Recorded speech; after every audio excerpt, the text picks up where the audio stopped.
Diagnosis: does the client's syndrome match a known disorder? Clinicians use the information from interviews, tests, and observations to construct an integrated picture of the factors that are causing and maintaining a client's disturbance. A construction sometimes known as a clinical picture. Clinical pictures also may be influenced to a degree by the clinician's theoretical orientation. The psychologist who worked with Franco held a cognitive behavioral view of abnormality and so produced a picture that emphasized modeling and reinforcement principles in Franco's expectations, assumptions, and interpretations. Franco's mother had reinforced his feelings of insecurity and his belief that he was unintelligent and inferior. When teachers tried to encourage and push Franco, his mother actually called him an idiot, although he was the only one in his family to attend college and did well there. She told him he was too inadequate to succeed in the world. When he received a B in a college algebra course, his mother told him, "You'll never have money." She once told him, "You're just like your father, dumb as a post," and railed against the dumb men I got stuck with. As a child, Franco had watched his parents argue. Between his mother's self-serving complaints and his father's rants about his backbreaking work to provide for his family, Franco had decided that life would be unpleasant. He believed it was natural for couples to argue and blame each other. Using his parents as models, Franco believed that when he was displeased with a girlfriend, Maria, or a prior girlfriend, he should yell at her. At the same time, he was confused that several of his girlfriends had complained about his temper. He took the termination of his relationship with Maria as proof that he was stupid. He felt foolish to have broken up with her. He interpreted his behavior and the breakup as proof that he would never be loved and that he would never find happiness. In his mind, all he had to look forward to from here on out was a lifetime of problematic relationships, fights, and getting fired from lesser and lesser jobs. This hopelessness fed his feelings of depression and also made it hard for him to try to make himself feel better. With the assessment data and clinical picture in hand, clinicians are ready to make a diagnosis, from the Greek word for, a discrimination, that is, a determination that a person's psychological problems constitute a particular disorder. When clinicians decide, through diagnosis, that a client's pattern of dysfunction reflects a particular disorder, they are saying that the pattern is basically the same as one that has been displayed by many other people, has been investigated in a variety of studies, and perhaps has responded to particular forms of treatment. They can then apply what is generally known about the disorder to the particular individual they are trying to help. They can, for example, better predict the future course of the person's problem and the treatments that are likely to be helpful. Classification systems. The principle behind diagnosis is straightforward. When certain symptoms occur together regularly, a cluster of symptoms is called a syndrome and follow a particular course. Clinicians agree that those symptoms make up a particular mental disorder. If people display this particular pattern of symptoms, diagnosticians assign them to that diagnostic category. A list of such categories, or disorders, with descriptions of the symptoms and guidelines for assigning individuals to the categories, is known as a classification system. In 1883, Émile Kraepelin developed the first modern classification system for abnormal behavior.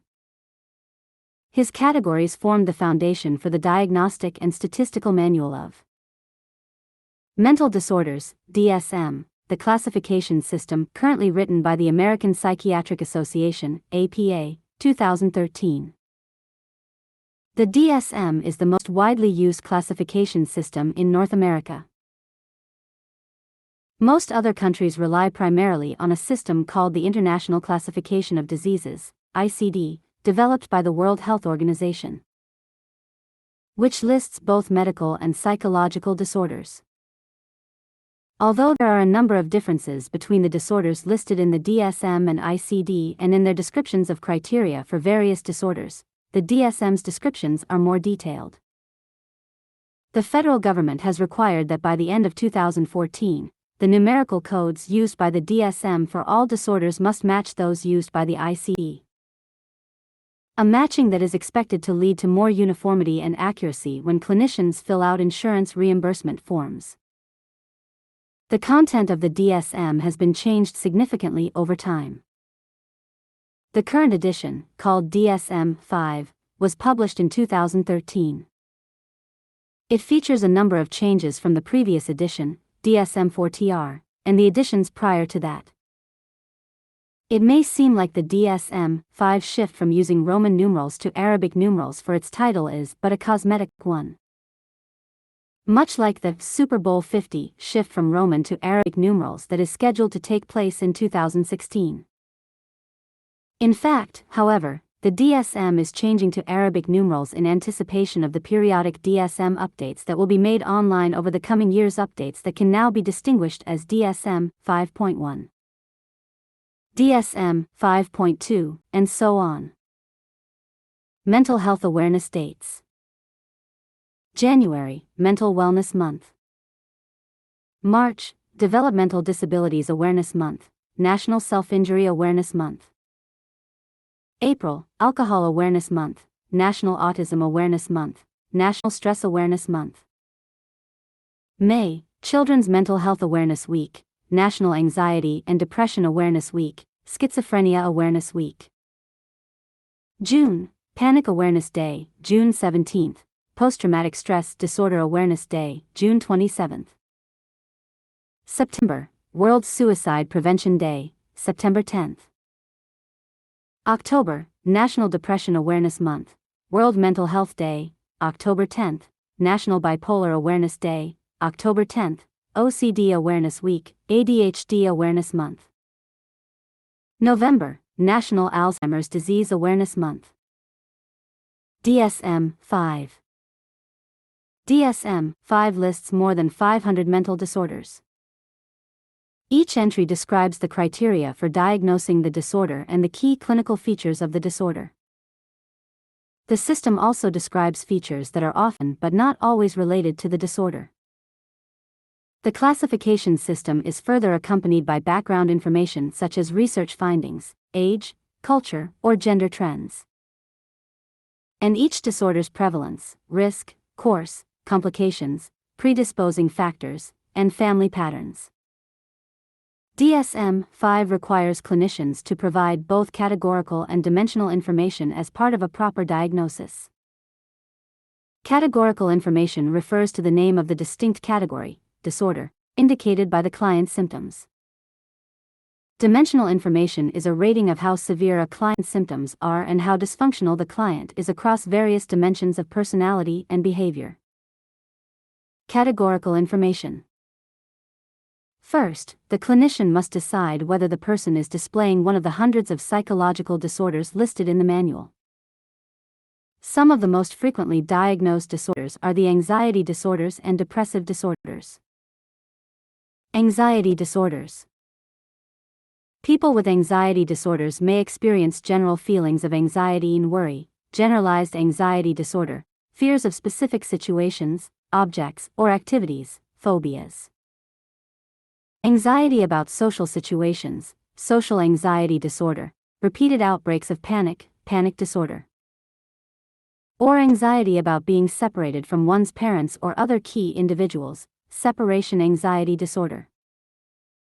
Depressive disorders. People with depressive disorders may experience an episode of extreme sadness and related symptoms, major depressive disorder, persistent and chronic sadness, persistent depressive disorder. Or severe premenstrual sadness and related symptoms, premenstrual dysphoric disorder. Although people may receive just one diagnosis from the DSM-5 list, they often receive more than one. Franco would likely receive a diagnosis of major depressive disorder. In addition, let's suppose the clinician judged that Franco's worries about his teacher's opinions of him and his later concerns that supervisors at work would discover his inadequate skills were really but two examples of a much broader, persistent pattern of excessive worry, concern, and avoidance. He might then receive an additional diagnosis of generalized anxiety disorder.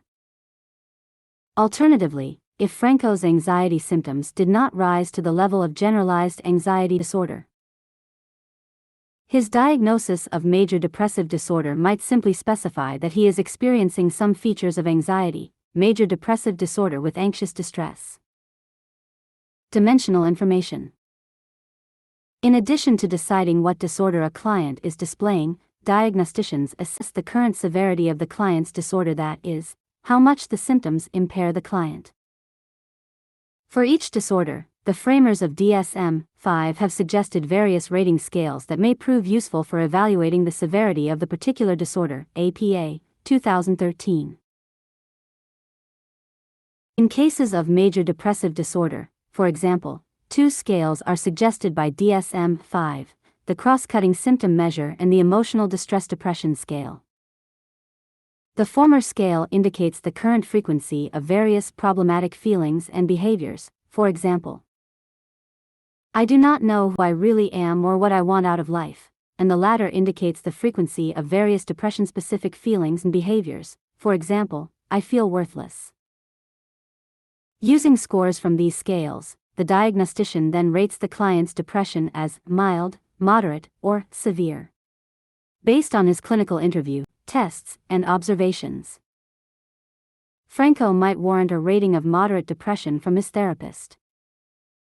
DSM-5 is the first edition of the DSM to consistently seek both categorical and dimensional information as equally important parts of the diagnosis, rather than categorical information alone.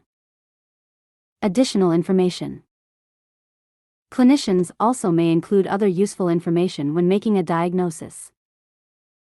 They may, for example, indicate special psychosocial problems the client has. Franco's recent breakup with his girlfriend might be noted as relationship distress. Altogether, Franco might receive the following diagnosis. Diagnosis: major depressive disorder with anxious distress. Severity: moderate. Additional information: relationship distress. Is DSM-5 an effective classification system? A classification system, like an assessment method, is judged by its reliability and validity. Here, reliability means that different clinicians are likely to agree on the diagnosis when they use the system to diagnose the same client. Early versions of the DSM were at best moderately reliable. In the early 1960s, for example, for clinicians, each relying on DSM-I, the first edition of the DSM, independently interviewed 153 patients. Only 54% of their diagnoses were in agreement. Because all four clinicians were experienced diagnosticians, their failure to agree suggested deficiencies in the classification system. The framers of DSM-5 followed certain procedures in their development of the new manual to help ensure that DSM-5 would have greater reliability than the previous DSMs. For example, they conducted extensive reviews of research to pinpoint which categories in past DSMs had been too vague and unreliable. In addition, they gathered input from a wide range of experienced clinicians and researchers. They then developed a number of new diagnostic criteria and categories, expecting that the new criteria and categories were in fact reliable. Despite such efforts, some critics continue to have concerns about the procedures used in the development of DSM-5. They worry, for example, that the framers failed to run a sufficient number of their own studies, in particular, field studies that test the merits of the new criteria and categories. In turn, the critics fear that DSM-5 may have retained several of the reliability problems that were on display in the past DSMs. It may be, for example, that, as DSM-5 continues to be used over the coming years, many clinicians will have difficulty distinguishing one kind of DSM-5 anxiety disorder from another. The disorder of a particular client may be classified as generalized anxiety disorder by one clinician, agoraphobia, fear of traveling outside of one's home, by another, and social anxiety disorder, fear of social situations, by yet another. Studies on such issues are now underway and should soon reveal whether these concerns are warranted. The validity of a classification system is the accuracy of the information that its diagnostic categories provide. Categories are of most use to clinicians when they demonstrate predictive validity, that is, when they help predict future symptoms or events. A common symptom of major depressive disorder is either insomnia or excessive sleep. When clinicians give Franco a diagnosis of major depressive disorder, they expect that he may eventually develop sleep problems even if none are present now. In addition, they expect him to respond to treatments that are effective for other depressed persons. The more often such predictions are accurate, the greater a category's predictive validity. DSM-5's framers tried to also ensure the validity of this new edition by conducting extensive reviews of research and consulting with numerous clinical advisors.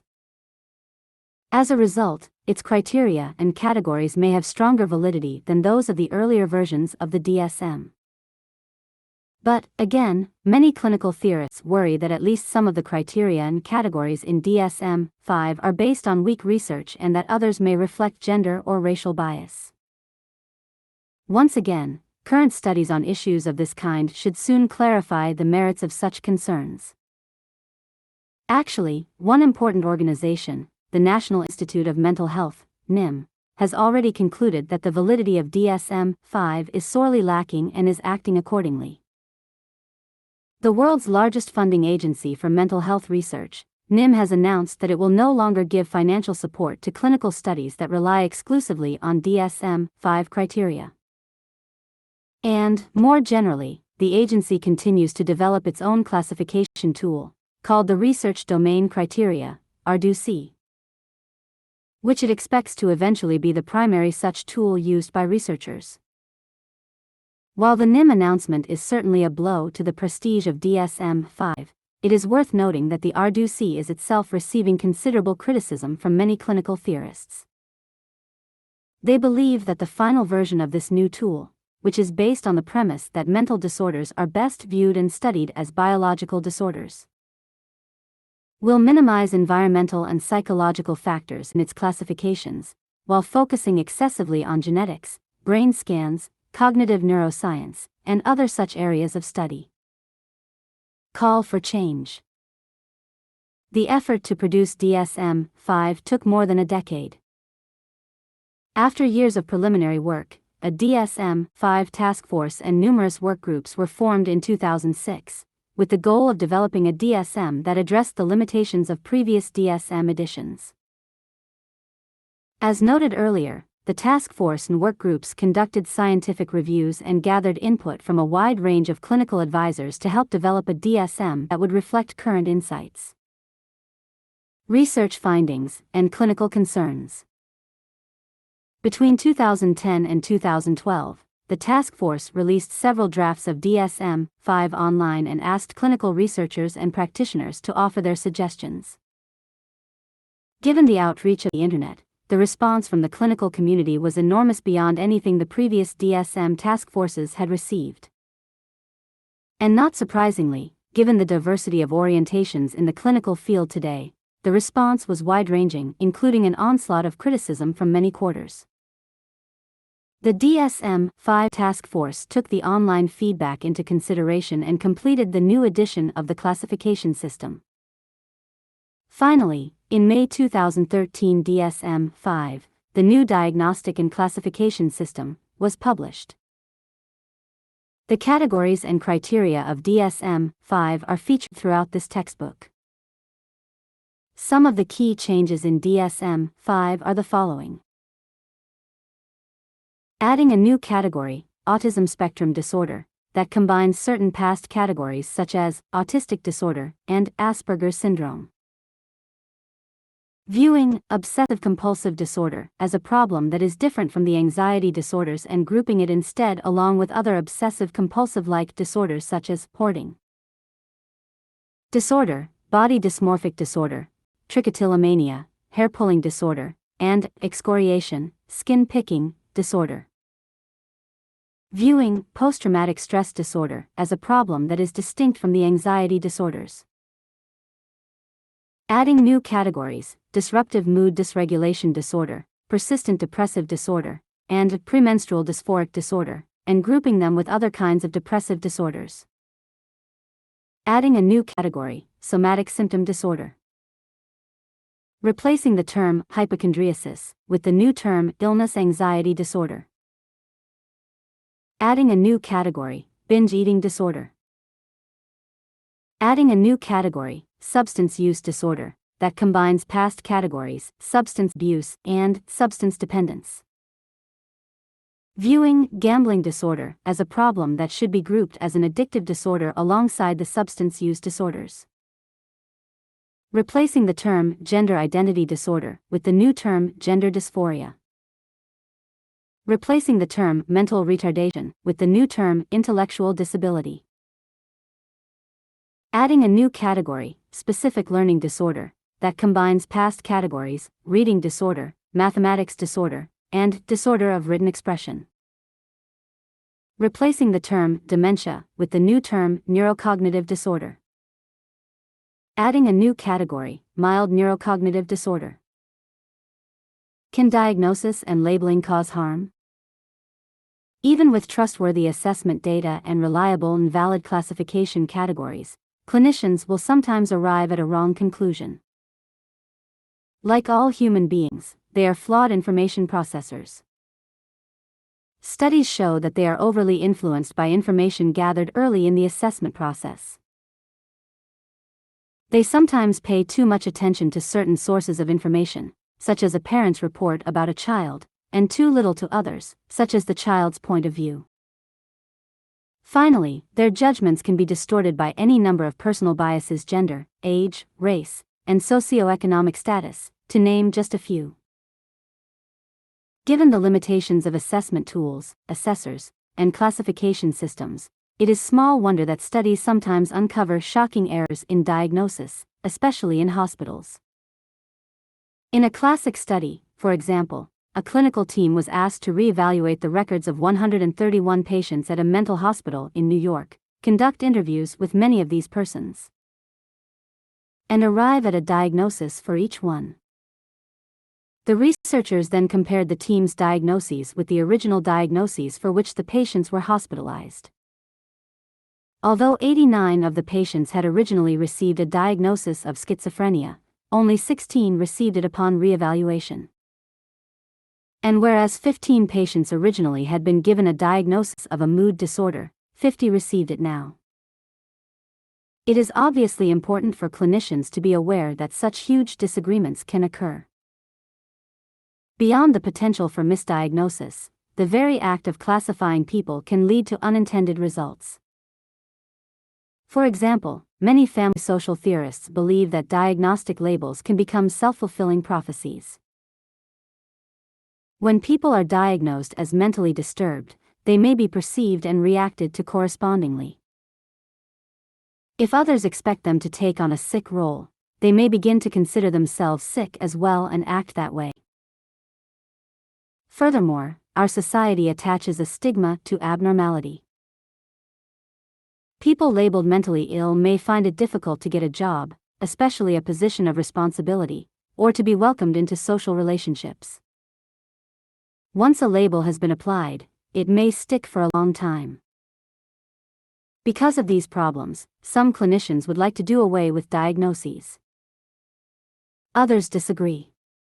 They believe we must simply work to increase what is known about psychological disorders and improve diagnostic techniques. They hold that classification and diagnosis are critical to understanding and treating people in distress.